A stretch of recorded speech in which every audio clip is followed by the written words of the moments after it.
Antman and the Wasp Quantumania is finally released in the theaters, and there are a lot of exciting things to talk about, from seeing the Council of Kang to setting up Loki Season 2.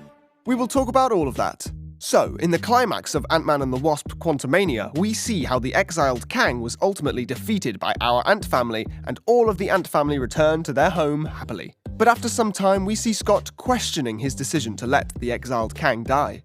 As the exiled Kang told him, if he stays in the quantum realm, then the world Scott is trying to protect will have to face even more powerful Kangs.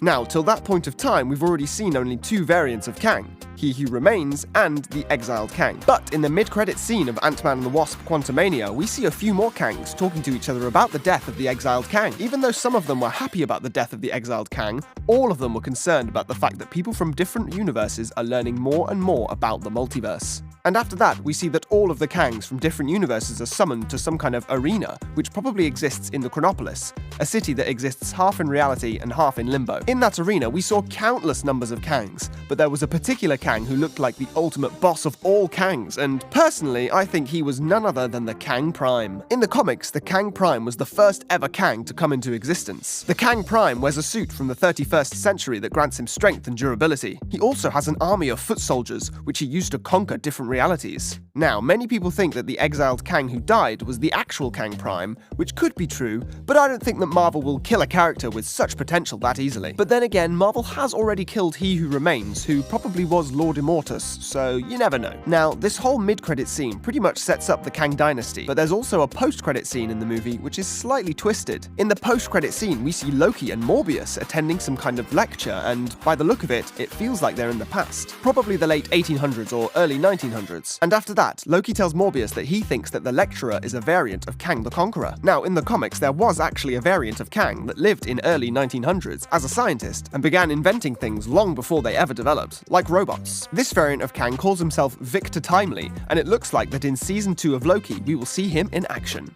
So that sums up the whole ending of Ant-Man and the Wasp Quantumania, including both the mid-credit and the post-credit scene. Now, personally, I think that the movie was average, but the ending surely sets up something big, and hopefully that'll be good. Now, if you like this video, make sure to share it with your friends and family, and if you're new here, make sure to subscribe because we currently need it badly. This is Josh signing off, and you were watching Crazy Kryptonian.